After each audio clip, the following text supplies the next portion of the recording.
Hello, welcome everybody. I hope you can hear me okay. I think I got my sound all sorted out, and we figured out why we couldn't see David last week, but we had his audio, so we got that all sorted out as well. So if I have to host again, I can actually bring him in, so that'll be good. He's not here today. David is busy with some family stuff. Him birthdays and all that kind of jazz. So hopefully everyone is doing well, and I wish Gary happy birthday and whatnot. So yeah. So today we got a bunch of topics and whatnot. We've got a few people in chat. Hey Dominic, how you doing? And hopefully we can have a great show today. And Dominic was just spouting how he's gone back to being a hippie. So I asked him if he's kombuchaing, and so he's making kombucha and a whole bunch of other stuff too. Anything that other stuff that begins with a K. That's hilarious. So we actually have some cool news and stuff in the 3D printing world. A few of them were posted on our Patreon Discord, and a few of them I have kind of stumbled on myself and whatnot. So sorry about the dogs in the background. We have some people leaving the house. So anyway, before we get into all that, I just want to thank a few people. So I want to thank Helge up at the top here at Tree Supports, and everyone else on this list for being a supporter of 3D Make It. You help make the videos and all the stuff we do possible. So we appreciate all the help that you guys do. And if you want to join, it's patreon.com/3dmakeit. And you get to choose a couple different levels. We put announcements on it. We have our monthly live stream where we bring you guys on and we discuss everything that we've been printing and all sorts of different topics. And we get to meet you guys face to face, which is great. We really love that. And yeah, so thanks to everyone on this list. And like I mentioned, the Discord. We have a great community in Discord, and people share all their different things that they find and things that they're printing, and we discuss and troubleshoot topics and everything. So it's a nice little spot to figure out all that stuff. And Dominic points out one of the things that I'm going to be talking about, which I think is if I grab my list here,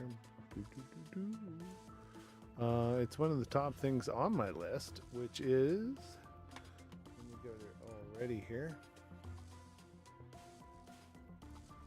I'm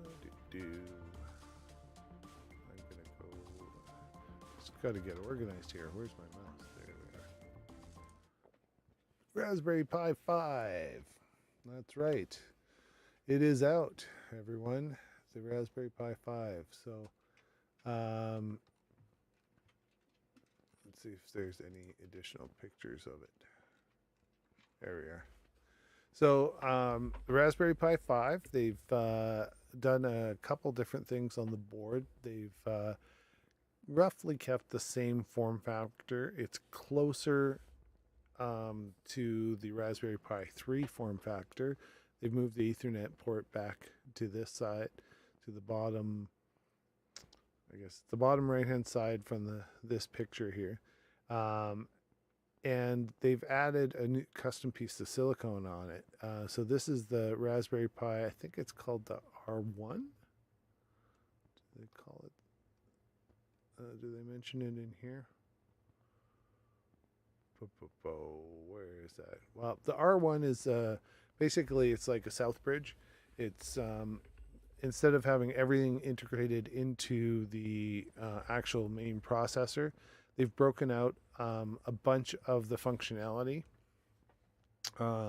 so that, for example, all the GPIO pins go into this little chip here. This chip also has two USB 2 controllers, so each USB port has its own controller, two USB 3 controllers, and then it has gigabit Ethernet and whatnot. So it's all the kind of the I/O stuff is here, which also speeds up your Wi-Fi. And this is no longer the camera connector. The cool thing that they've done is this is a PCIe connector. So you can actually go to a breakout board with a small ribbon cable and plug in, I think it's just like a 1x PCIe, but you get PCIe bandwidth right to your Pi, which is cool.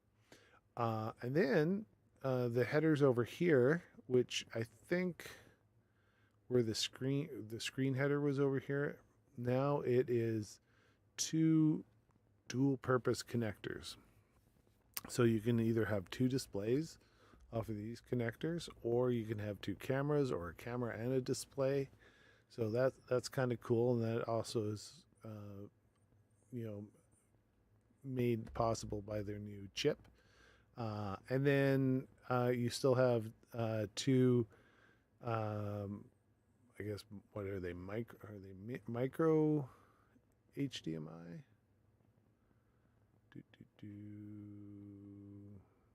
Yeah, I think they're micro HDMI.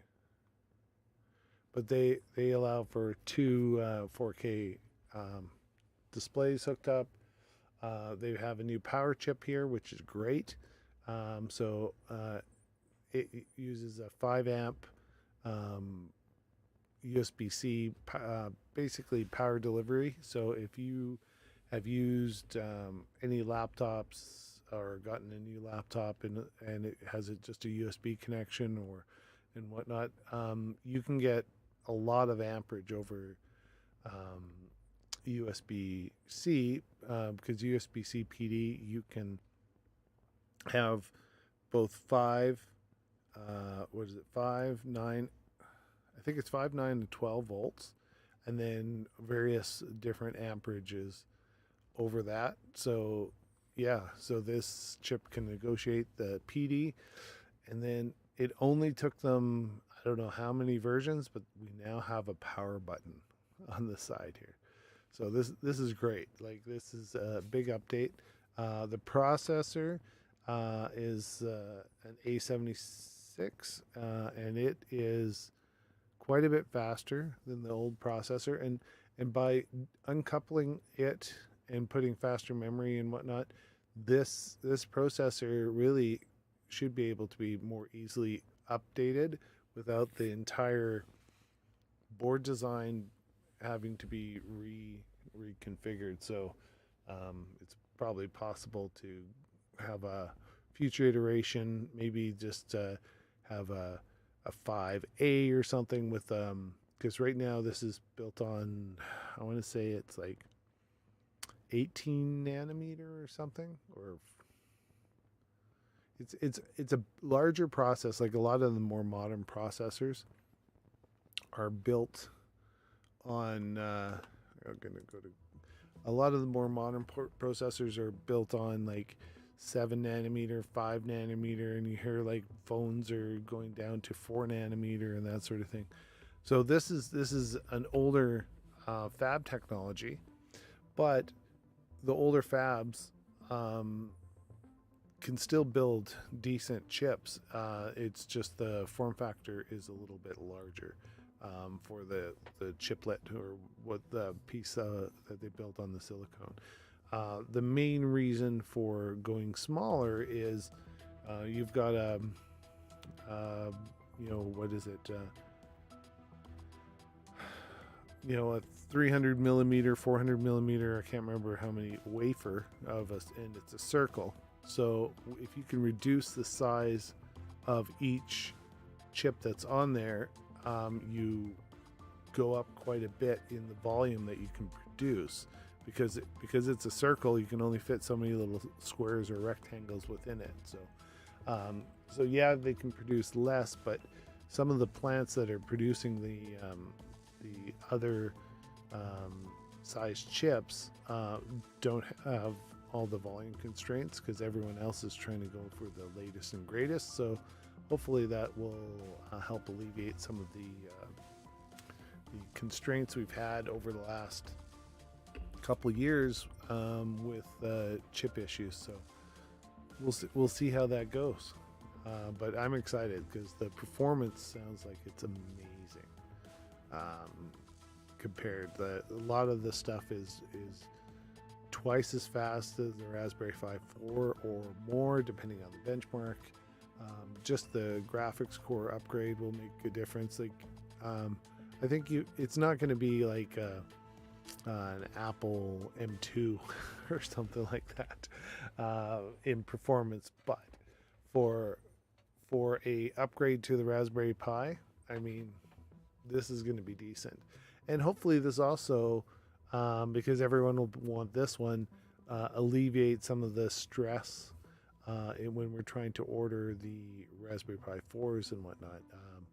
There are quite a bit more availability, so any of you who were waiting for Raspberry Pi 4, and you can now get, there's quite a bit of stock available, I noticed, in some of the places I buy Pis. So I mean, if you have to have bleeding edge, you can wait. You can pre-order the 5, which won't be out until later this month, I think early November. So yeah, so that's really cool. That was one of the things that we were discussing in our Discord. I think it was Dominic who threw that that link in there. Looks like they may be trying to compete with some of the new mini PCs. I don't know if they're competing with the new mini PCs. It is kind of cool. A lot of you used to have to jump through hoops, for example, to have stereoscopic vision for robotics and that sort of thing. Now you can have 2 cameras directly plugged into the Pi, right? So they're taking a lot of the stuff that people were doing with Pis and making it more efficient and easy for them to be able to do the more advanced stuff. If you really want to see a good video, Jeff Geerling, he does all the Pi videos and whatnot, did a really good rundown of all the features. He even got a I think it was an NVIDIA 3080 or something like that running, or a couple other high-end graphics card running off the Pi with their PCI Express. Of course, it wasn't using all the lanes that it could, because there's only one lane it can use, or 2 lanes. I can't remember if it's PCI Express 2 or 1. But yeah, it's kind of interesting. But you could totally use it as a mini PC if all you're doing is surfing the internet, because it comes in I believe 4, 8, and 16, or there maybe it's 4 and 8 initially, and 16 is an option. But yeah, it's he talks about the process of manufacturing, how they've gotten rid of through-hole components and whatnot, so to improve the manufacturing process and whatnot. So it's all surface mount completely now. So that should, hopefully, by automating the process, you can actually get a lot more product produced. So yeah, but it does look like a really nice product for sure. I'm gonna have a little bit of water. I've been doing lots of talking since I'm all by myself. Alrighty, so next up, here's my show notes.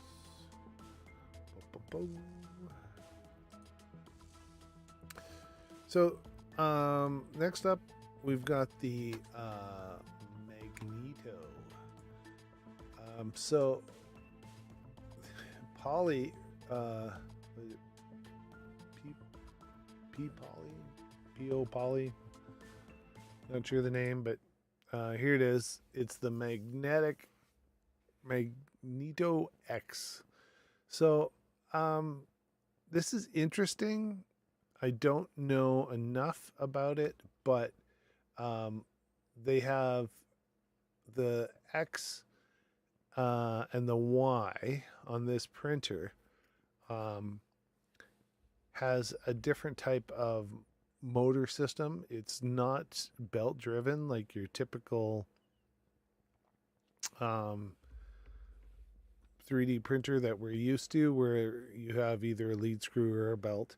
They do have lead screws for the your Z, but everything else, we got linear rails. But you can see in the picture here, there's a series. Let's see if I can bring that picture up a little bit more. No, it won't go any bigger. But it's basically magnetically driven to move it back and forth.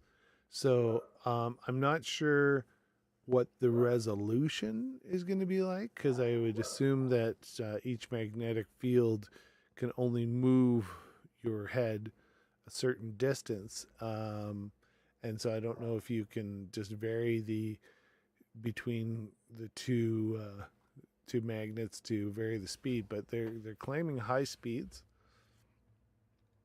and it's they're also claiming that they're using closed loop. So that would, I guess, compensate for overshooting. Like, it knows exactly where it is, so it has some feedback of some sort. So definitely interesting. And it's like claiming you know so many newtons of force and whatnot. So the torque will be interesting to see how that works. But yeah, it's an interesting, and they've got a few different. It's auto leveling. It looks kind of like, if you look at kind of bamboo esque, but obviously it's not multi material, at least not yet. It has the 4 independent lead screws in the corner, but again, all the actual kinematics on the top here are run off of this Magneto drive system that they've come up with. So it's kind of novel. I thought it was interesting. Don't know what it'd be like. Not sure if they've got any people reviewing them yet. But it's definitely interesting for sure.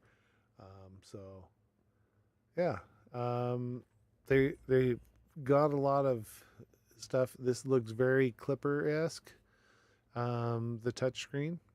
So I would say that it's like all the other printers that are Core XY lately. They've all been running Clipper. So that is something to be aware. But the price, this is US dollars, is $13.99, and apparently it's $13.99 everywhere you go, because it doesn't change when I change the price. So that's kind of strange. But anyway, it's thought it was interesting. So it's pre-order at $13.99. But again, $13.99 what? Maybe it's US and that's just shipped to. Yeah. So anyway, I thought it was kind of interesting. Don't know enough about how it works. Don't know how well it'll work. It'll be interesting once they start shipping it, whether it's as amazing as they're kind of touting.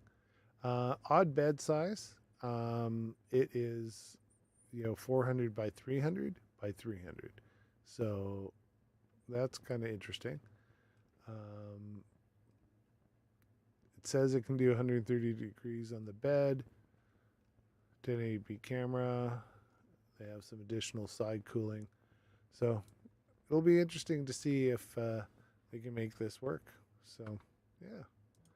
So I thought it was interesting and definitely something to consider watching the progress on. I don't think I'm ready to rush out because I don't have that much spare cash to spend, but it'll be an interesting product to look at in the future. I don't know what your thoughts are. The commercial situation where Nero to get Speedy Printer, the magnets.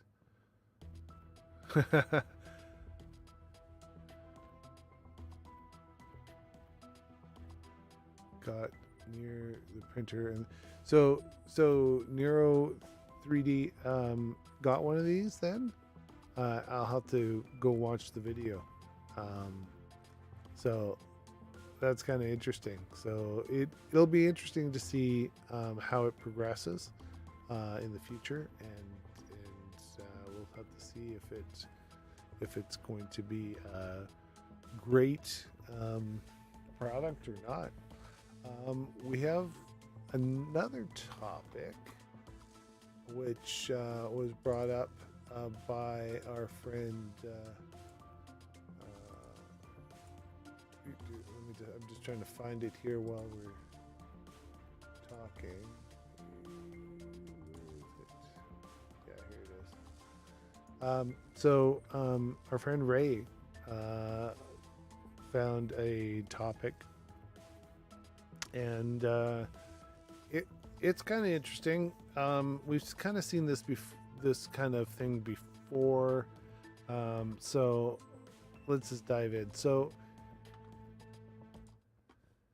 Bambu Labs is kind of fighting with printables, and so far I haven't seen anything from any of the other content storage for models on I haven't heard anything from Thingiverse, but the accusations are that basically MakerWorld is gamifying the system and trying to get people to migrate their models directly from printables to MakerWorld, and some of the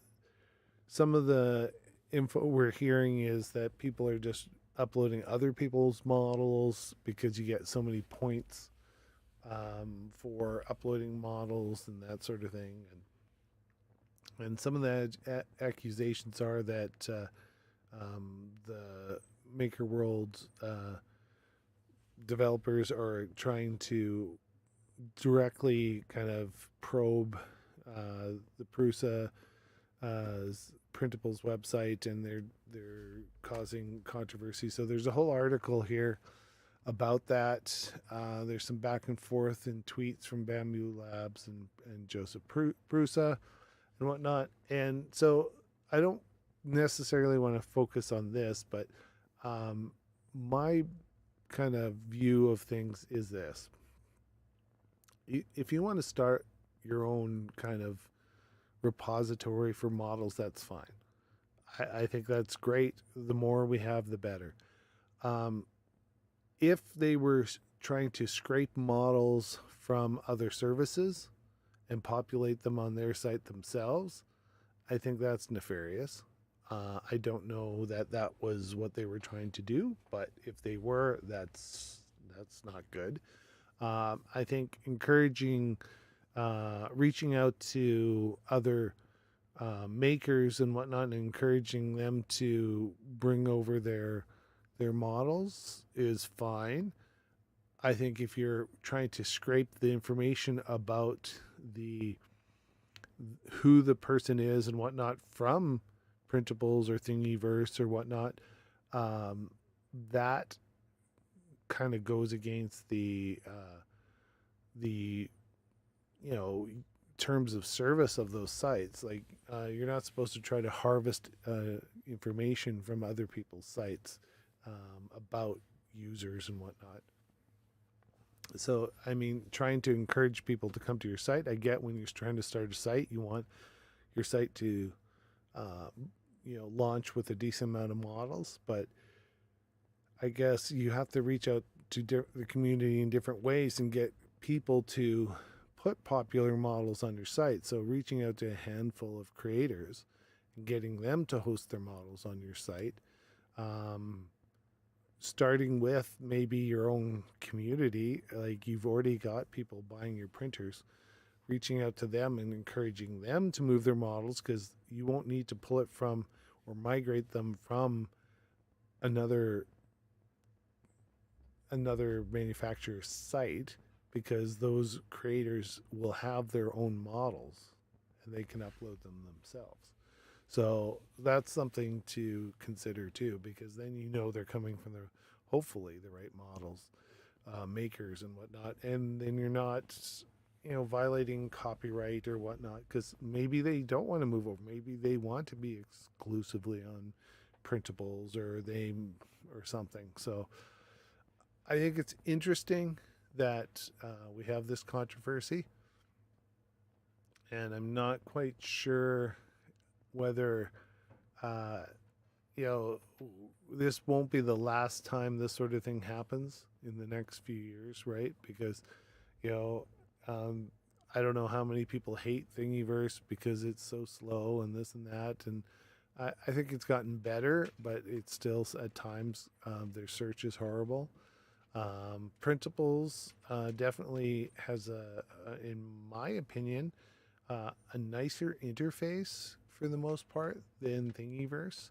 I have not um, been on Maker World yet, so I will poke around and get a look at that. But yeah, if you want to read the interesting article, and I know there's no love lost between Joseph Prusa and Bamboo Labs, because he was very critical of them when they basically cloned the Prusa slicer, and basically left all the Prusa stuff in there and didn't properly say that that's what they were doing and whatnot, and tried to claim it. So they did it incorrectly. Like it's an open source project. As long as you follow the open source rules, you can clone it, and then as long as you attribute where the original came from, and then you can start modifying from there, that's fine.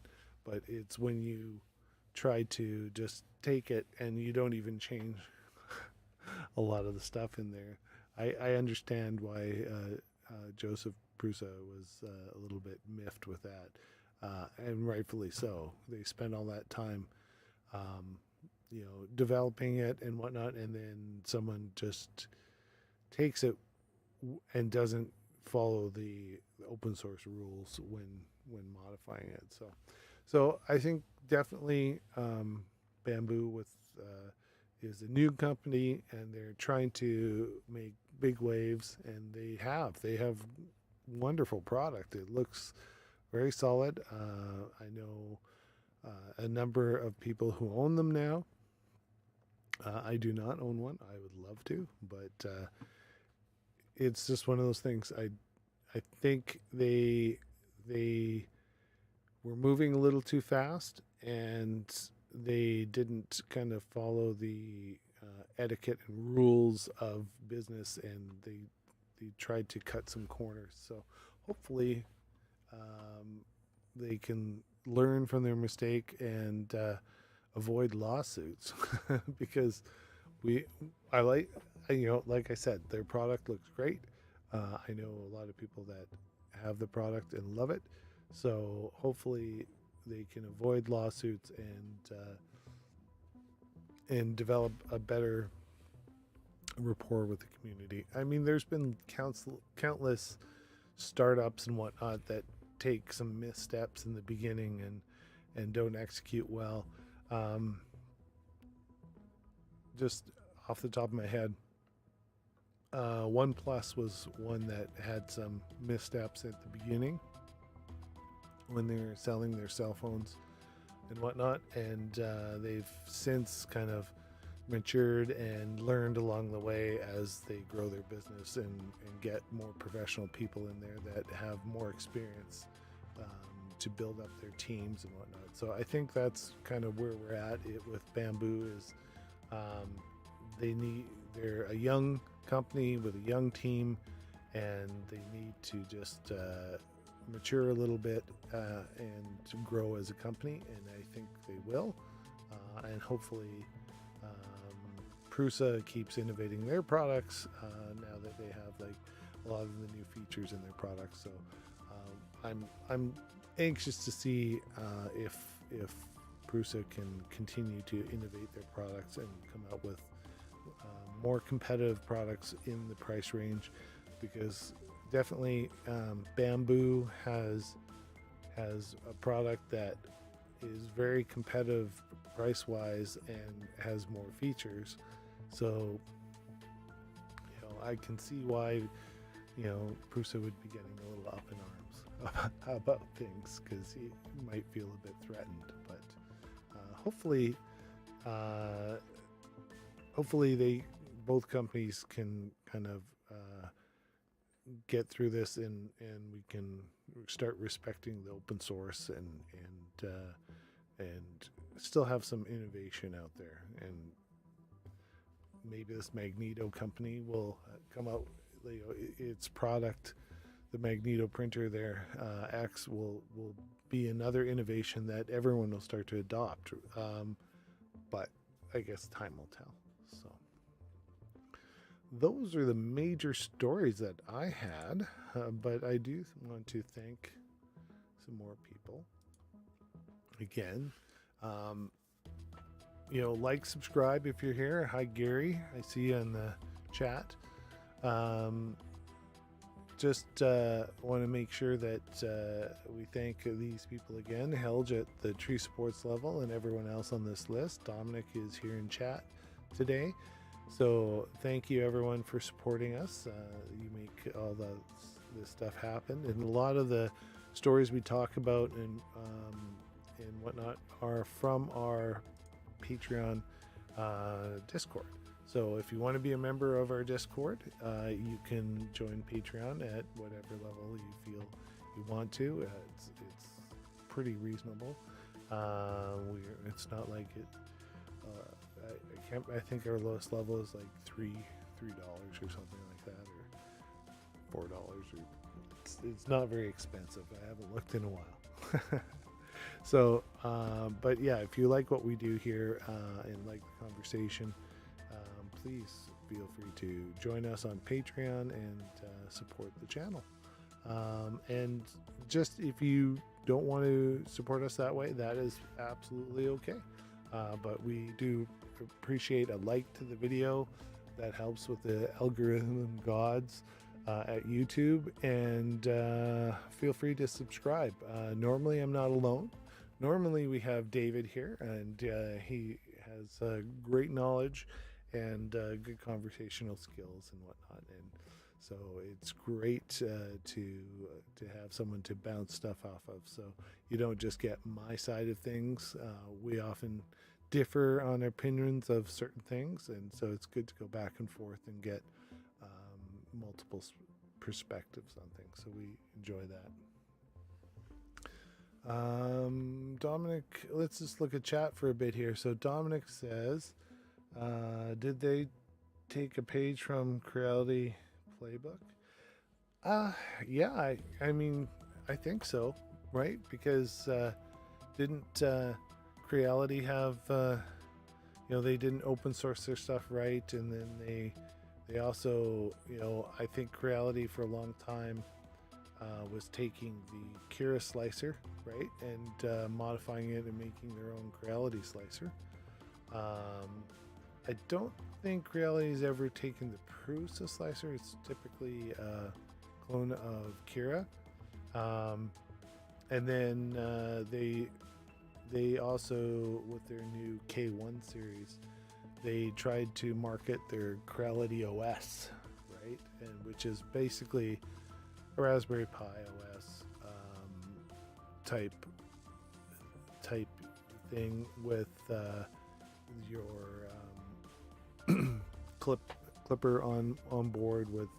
I'm not sure if they're using Mainsail or Fluid, but they basically customized that so that they can have their own interface, and that's fine because it's open source. You can do that, right? If you want to commercialize it, you can, as long as you don't sell it. I don't believe you're allowed to sell it because that's part of the license. You can clone it, but you also have to reference that the original source you took it from was source A, and now you've made source B. So it's important that they respect that. Otherwise, people are not. There's no point in people making open source software if you're just going to take it and try to change it, and definitely you can't. Once you take it, you can't close source it. You have to keep it open, or you develop something similar, but you have to create it completely from in-house. You can't just take their code and use that as the jumping point. You can look at their code, try their code, understand what the code does, build something completely new that does something similar or the same, but you can't take their code and then close source it. So Creality had a repository that had models from other sources that lacked reference of the original grader. Oh, okay. Yeah, that's what you're talking about. Yeah, and there's been a number of cases where even on Thingiverse, sometimes you'll find duplicates of models, right? And the person that maybe made a change to the model, they didn't attribute the original creator. And so, especially when if I'm modifying something and whatnot, and I want to share my modification, I will reference the model that I used as my base to modify if I did so, so that people can benefit from my change. That might be more helpful to people, but they might not like the change I made, and so then they can still go back to the original. So it's important, I think it's ethical too, right? To let people know where you got it from, how you changed it, and so that they can decide, oh, well, this is an improvement, I'll go with this one. And I see here's the original, I can look at the original. Oh, well, he took this piece off and I need that piece, so maybe I'll go to the original. So having that choice is great. So it is, I'm encouraging anyone who's listening to this to, if you do modify or make models, make sure you put the open source copyright or Creative Commons or whichever one that you feel you want to use, and then make sure that you state on there that you can reshare it, but you have to attribute the original so that people know how they need to reuse your model and how it is ethical to reuse it, so that and most of these model sites we're not buying models from, right? There are specific sites that people use where you can purchase models, and those ones cannot be reposted on, like, you can't purchase a model from one of the other sites, modify it, and then post it to Thingiverse, because that's not the use case for those purchase models. Those are personal use. When you purchase them, you use them for yourself. You cannot resell them unless otherwise stated in their licensing. They're designed for your use, and that's why you paid for it, because you want to use it most likely for yourself. So anyway, it always comes back to open source at some point, and that's one of David's favorite topics, and he's not even here to give his 2 cents. Darn it. Well, I'm running out of things. Unless you guys, Gary, do you have anything you want to, us to talk about today? I see you're in chat, and Dominic's in chat. So we've had some decent chat about Raspberry Pi in there. We've had just talk about kombucha and other fermenting things that Dominic is creating at home. And I don't see Pierre in here today. I was chatting with Pierre on Discord a while ago, and he has, through work, has purchased a bamboo printer, and so far was loving it. So so that's kind of cool. So it's always nice to have the community. Stig hasn't been around lately. Hopefully he'll be back soon. I think he's away for a bit, and so we look forward to having him back in our chat when he's available. Yeah. But I am out of topics today. So either we're going to end a little early because we don't have the long-winded rant of me and David talking back and forth. Let's look. The 100 seems like a worthwhile project. Have you looked at it? Yes, I did look at it. I've actually watched a few of the videos. So what he's talking about is this gentleman has made a printer. I'm not going to play the video. I'm just going to show you and I'm not sure if he has a website. Screen share. So this is the 100. It's a printer he has built that prints insanely fast. He's developed it himself. He says it's around $300 to build, and he did a speedboat in 3 minutes and 3 seconds. So that's pretty interesting. He has a thing on printables, so you can download the model, and so it looks pretty cool. I'm gonna have to see what parts are involved and whatnot, but it's definitely a unique design. A lot of it is printed and whatnot, so it's kind of interesting. But it's Core XY. I want to say it's what's the dimensions? Do they have the dimensions of it? Here we are. Yeah, so the build volume is 165 by 150. So it's kind of interesting. It's in the a lot of the mini printer ranges in size. So it's slightly smaller than an Ender, but it's not like, I think a lot of the Zero, I think is, 150 by 150 by 150 kind of thing. So it's in that range.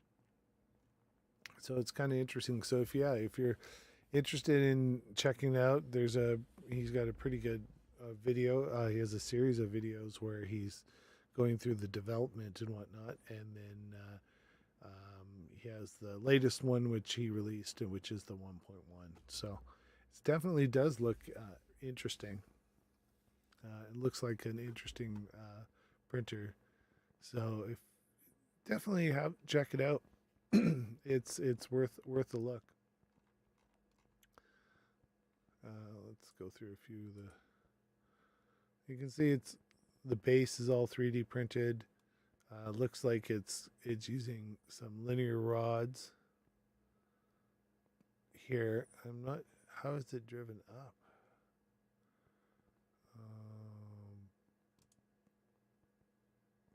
So that must be your. So the rods are just to keep it stable, and that's your. Yeah, interesting. Well, we'll have to take a look at it. I'm gonna watch the videos and have a deeper look and go from there. So, but I think I'm gonna call it early today. Thanks everyone for showing up. Um, I will definitely see you guys next week. Yeah, I'm just thinking now. Yeah, I will be around next week, and I think David will be as well. I think later in October, I'm not going to be around for one of the Sundays. I think it's later in October, so David will probably be on his own. And then we have the Canadian Thanksgiving in here, and that for us is the 9th of October is our Thanksgiving. So I'm not sure if so I guess that's next Sunday. So I'm not sure if next Sunday, I'll discuss it with David. We're not sure if we're going to be around because the Canadian Thanksgiving is then. So we'll see. It's a possibility. Can't guarantee it yet. So I'm not going to commit to it. But if we can do it, we will be here. I'm not going away. I'm going to be at home. So I might be able to pop down for a stream. And anyway, thanks again, everyone. If you've liked what you see, again, hit the thumbs up for us. And thanks a lot. And thanks for Dominic and Gary and everyone that's been popping into chat. Thanks for showing up, and we'll see you next time. Bye.